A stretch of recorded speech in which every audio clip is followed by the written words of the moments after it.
para mais uma reflexão em graça.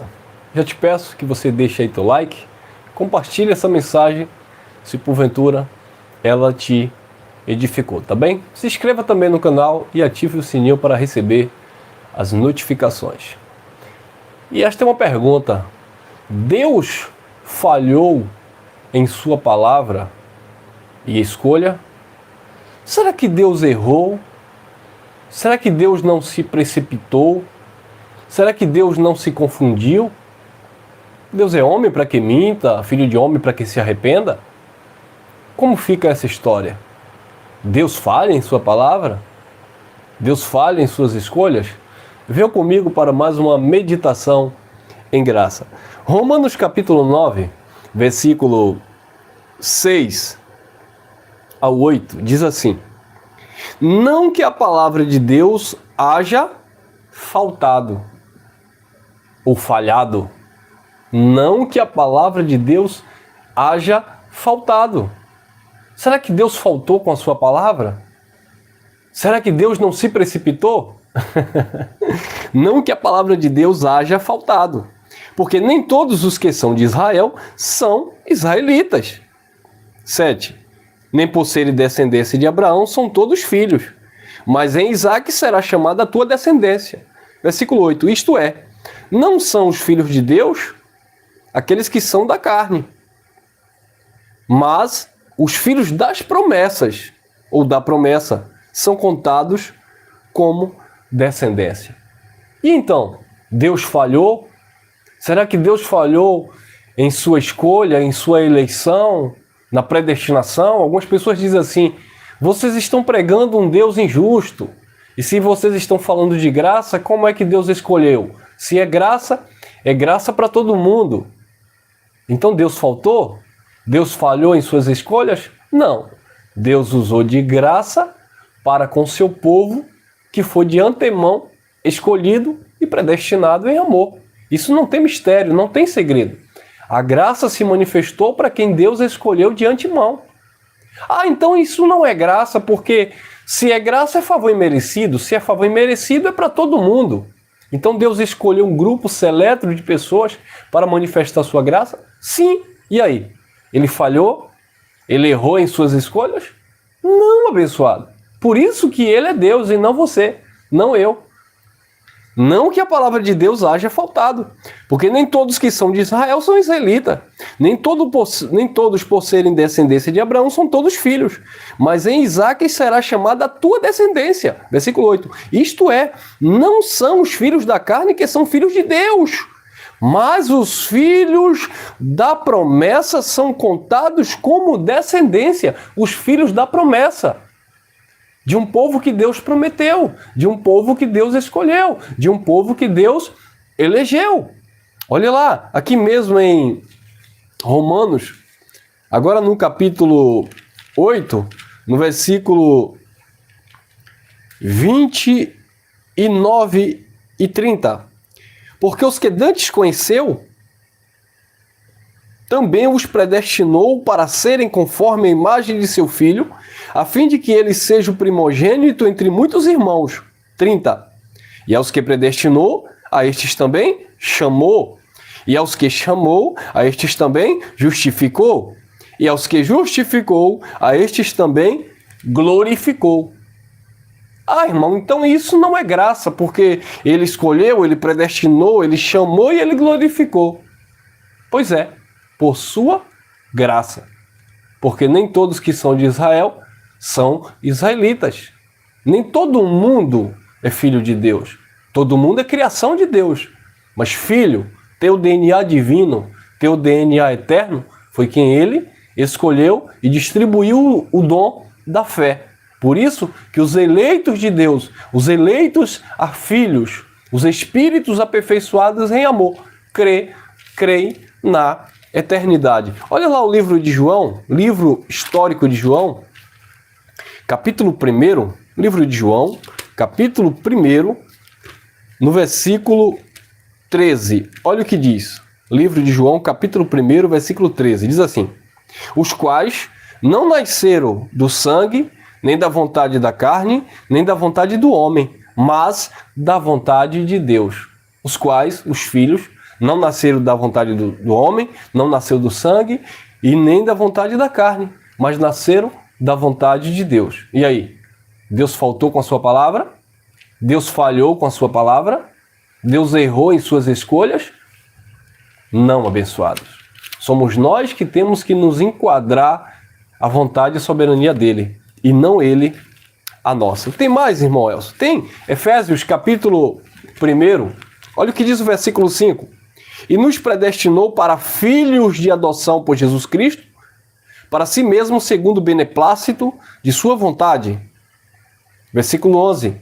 Nele, digo em quem também fomos feitos herança, havendo sido predestinados conforme o propósito daquele que faz todas as coisas segundo o conselho da sua vontade.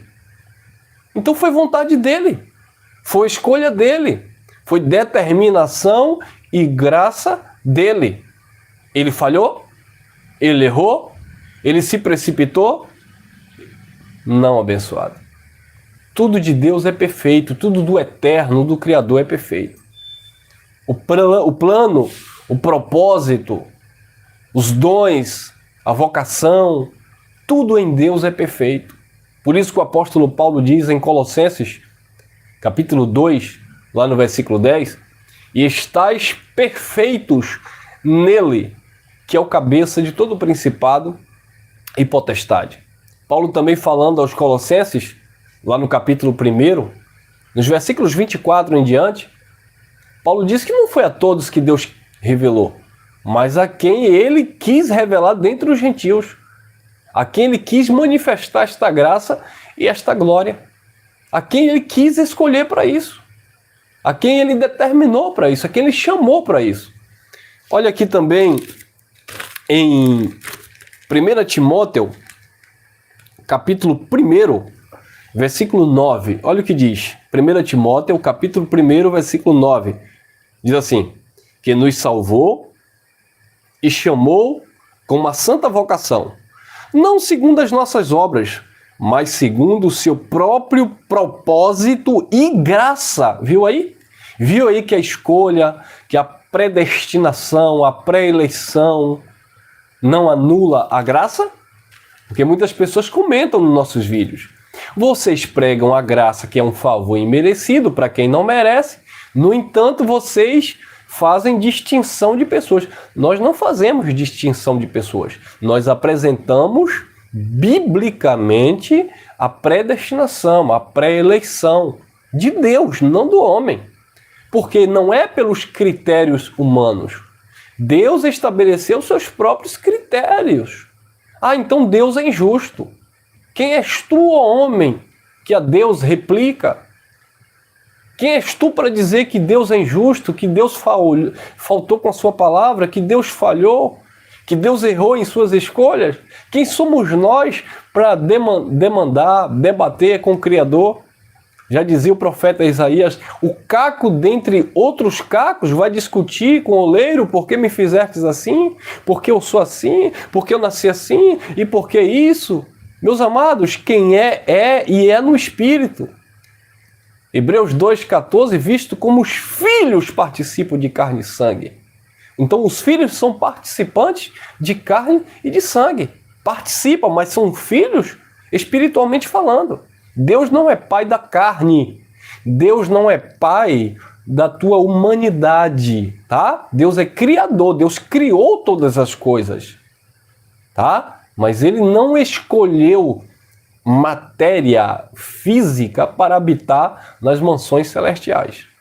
Os filhos de Deus são espíritos. Deus é espírito e o seu povo, o seu filho, os seus filhos são espíritos que ele escolheu nele. E espírito não tem sexo e nem nacionalidade. Então, todos quanto estão revestidos de carne e crê no eterno, crê no Criador, crê na obra redentora de Cristo, para aproximar os judeus que estavam separados do relacionamento com o Criador, e aproximou aqueles que não eram judeus, ou seja, os gentios da época, para se relacionarem agora diretamente com o Pai. Esses são os filhos de Deus.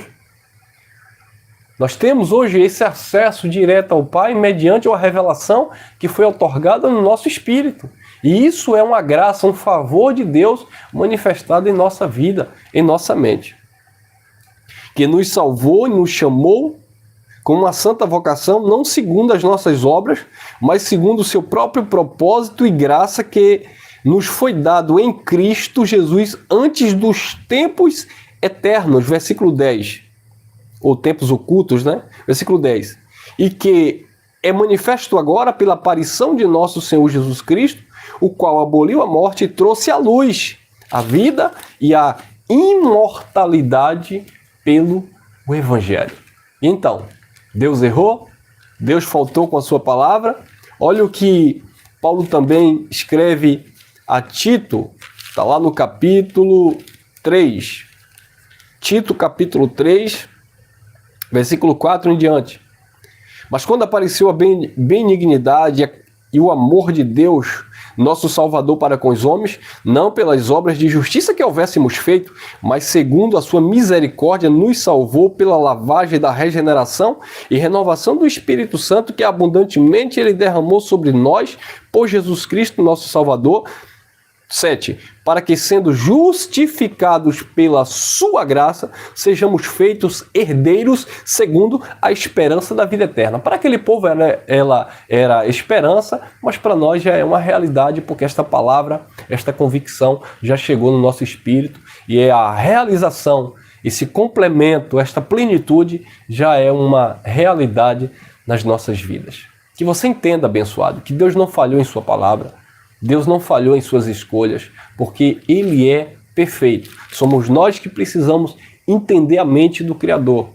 Somos nós que precisamos entender a sua palavra, porque o que Ele fez foi bem feito. Olha lá Romanos ainda, Romanos capítulo 9.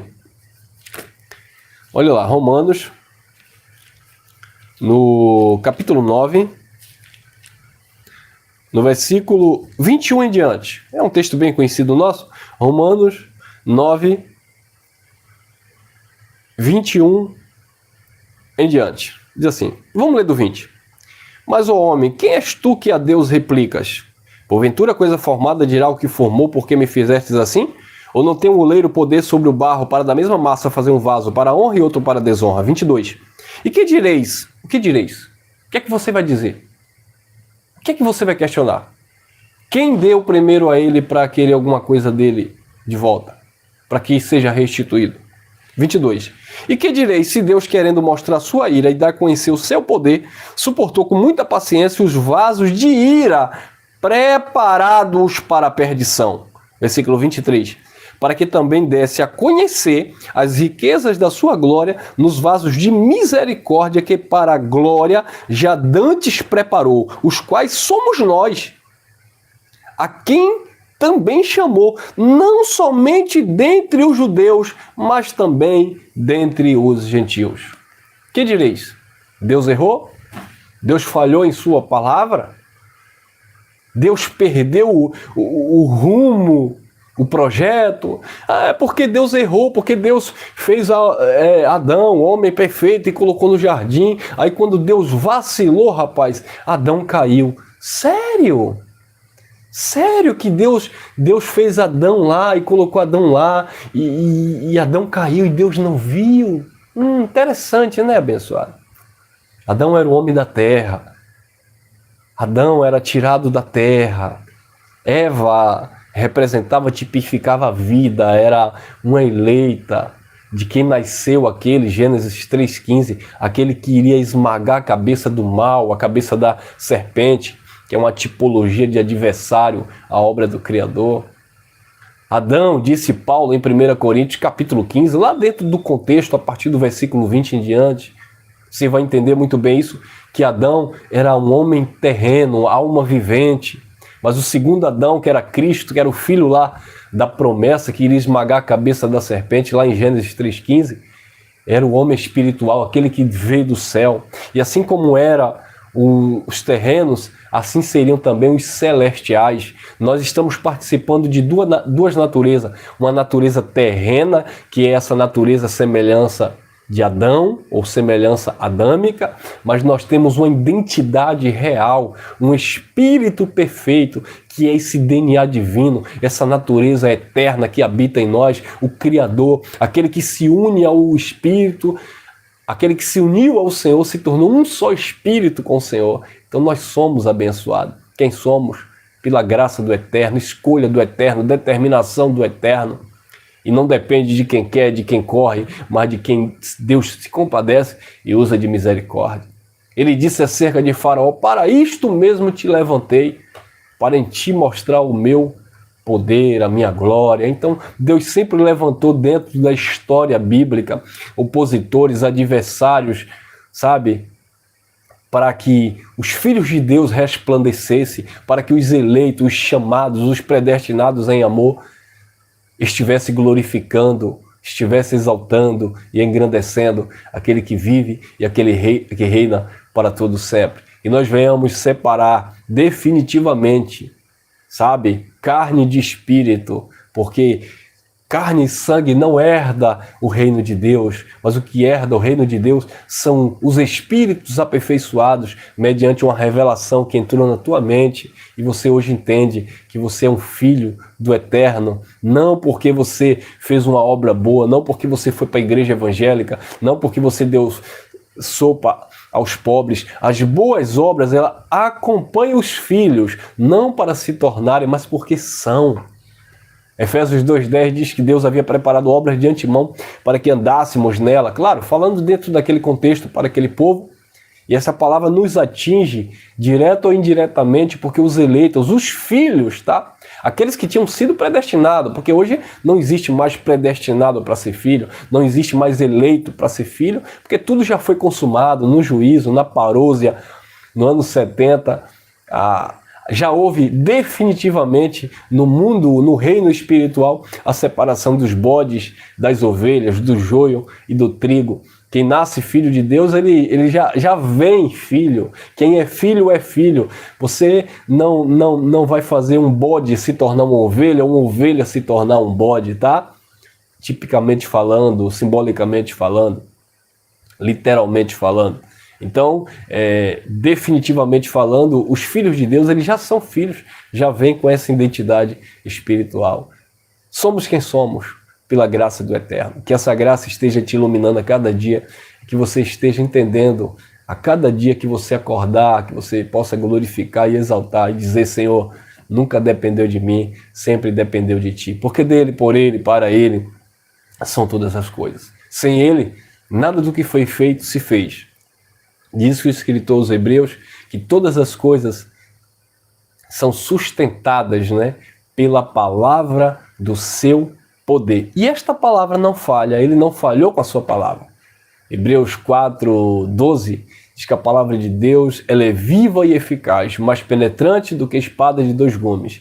E ela penetra até a divisão da alma, das juntas e medulas, e ela é apta para discernir os pensamentos e as intenções do coração. Por boca do profeta Isaías, ele disse lá em Isaías 55:11, ele disse que a palavra dele não volta vazia, mas fará aquilo que lhe apraz e prosperará para aquilo que foi enviada. Ele também falando para Jeremias, lá no capítulo 1, versículo 12, ele diz: o que vê Jeremias? Jeremias disse: eu vejo uma amendoeira. Ele disse: dissestes bem, vistes bem, pois eu velo para cumprir com a minha palavra. Não é a palavra do homem, não é a palavra do pastor, não é a palavra do padre, não é a palavra da igreja evangélica, não é a palavra da religião. É a palavra dele e não é uma palavra solta fora de um contexto dentro da Bíblia. É uma palavra revelada, é uma palavra direcionada aos espíritos aperfeiçoados. João 6,63, ele disse: a carne para nada presta, a carne é fraca, as palavras que eu vos digo, elas são espírito e vida. Esse é o pão da vida, esta palavra que é espírito e vida, que penetra no nosso entendimento e nós discernimos as coisas espirituais comparando coisas espirituais com as espirituais. E assim sendo, nós estamos reinando em vida, desfrutando do ar da graça de Deus, desfrutando desta vida biológica, humana que Ele nos deu aqui, que é passageira, mas já entendendo que nele nós somos eternos. E um dia, quando deixarmos esta habitação, esse corpo natural, nós estaremos totalmente voltado ou com Ele eternamente pelos séculos dos séculos. Graça e paz, e até a nossa próxima reflexão.